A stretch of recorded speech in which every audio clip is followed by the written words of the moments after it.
anake paguyuban Maulud Jawa janjanen ayun-ayun.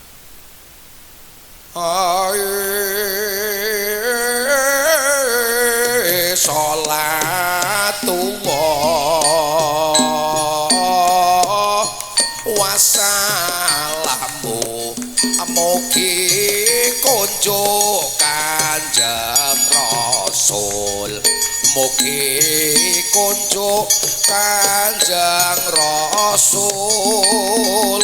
Owe owe mandok manyura,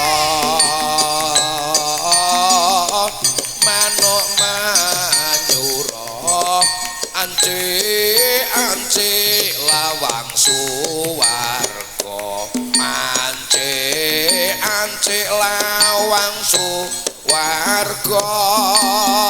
Owe owe kepengin mulya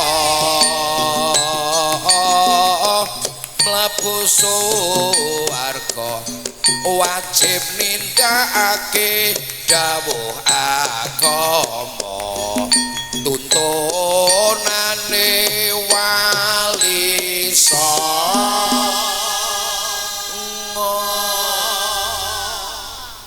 Sampeyan mbawani Kang, boyo sik tak ngombe dhisik. Barak mbawani ngombe men kuat suarane. Apa Kang?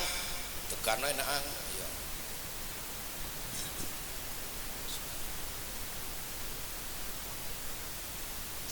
Wah niki jan mantep tegane. Liyane ora wae ora usah. Lagune apa? Ayun-ayun. Ayun ayun kayune ati la ilaha illallah Muhammadur Rasulullah ya Allah. Anak decer-decer rono rene ning yalali radupeni kuwi ana sing ngendika Pak Kyai Nasihin. Utang Mbak Yune omahe nang ngarepe kok lali ora nyarutang, tandane wong bawang wong Candisari wisara. Allahumma amin ya mati, ora gelem amin ya mati. Sing nomor loro ngantuang. Lho kok ngono? Mayit ki lak rata-rata merem ora ana mayit mejijil. Angger wong wis merem yo madani mayit yo konange Israil yo biasane jabut dhisik. Sing nomor telu lungguh lendean. Aku ora lendean kok. Lho kok ngono? Wong kang wis lingguh lendean tandha raga wis abot nyawa timbang abot suwanake marang Gusti Kang Maha Kuwasa. Sing dawuh ngono kuwi ulama saka ngendi asmane sapa, kitabe apa? Dudu ulama ngger sing ngomong ming Usman Ridho. Tak kira ulama dudu ning ora kuwi ya ngger, ibu susah awit ibu nampa wising Gusti lumantar pasumpenan. Lamun wong tuamu sinuwun Prabu Pandhu Dewanata seda nanging ora entuk jatahing swarga. Sena uca sena satriya gagah piteksa kudhek wak simbar jaja.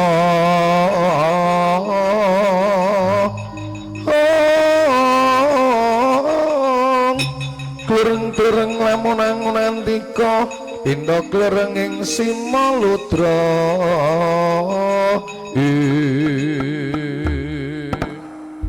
Kundi tali brata ibuku. Iya Sena, anakmu bocah murang tata krungu kabar bapakku seda ora entuk swarga pronto atiku. Iya, mula prasetya ora bakal bali nang bawang Candisari lamun ora klakon munggahke swarga bapakku Pandhu Dewanata. Jagat syukur alhamdulillah.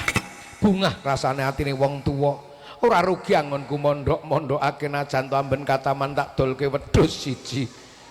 Ning kena tak ugemi pegang dadi kandamu Sena. Wija Sena iku satra Pandhawa. Guneman pisan tak ugemi ora kesempatan tak gawane mati. Bagus. Wong tuaku melu dedonga saka Mbawang Candisari ngger. Kasempatan jangka sedya kang utama nggonmu bakal golek swarga wong tuwa. Pamuji tak jaluk budal ingkang prayoga ngati-ati. Tan ya teka mangkono sampun purna anggenipun Dewi Kundita tumanduk dawuh dumateng ingkang putra Raden Wijayasena gregah yayah sinipi. Kesahipun Raden Wijayasena men katungka sowan sang guru Begawan Durna wonten ing kapandhitan Sukarima Resi Kumbayana. Najan Raden Wijayasena bocah merang tata sowan guru mboten nilar Subasita dinampa sang macana ndolaken Wijayasena ya dibuk tanpa larapan.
Pandhita kang lebet ngudar pangandika ngudar ngelmu kang sanyata.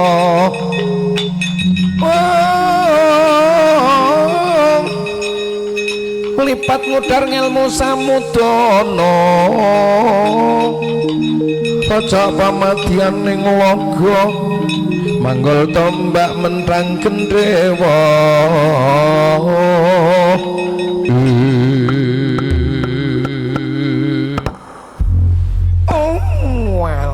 Lole kandhak plekudus manyar-manyar sekutina komene surat kompret gantel buntute henel ora sisip nggon kundulu praptaning Wijayasena ngger padha pasuki anakku ngger Wijayasena. Bener apa kang dadi dawuhmu Durna bapakku? Wijayasena sing teka entuk dongamu lan suwiji apa anakmu ngatri sembah bekti marang sliramu Durna guruku. Walah luli kandhak plekudus manyar-manyar ndak tampa ngger bekti marang puja ingkang bapa tampanana pundi mustaka tumapak jaja dadi jimat. Mengkono sawise prayoga ngadhemna wigati apa kowe ndadak asayah-sayah gedarang-darang turun ing bawang kene. Bakal takon apa kasus Bang Senturi? Ora. Hambalang ya ora. Nikita Mirzani ya sapa kuwi artis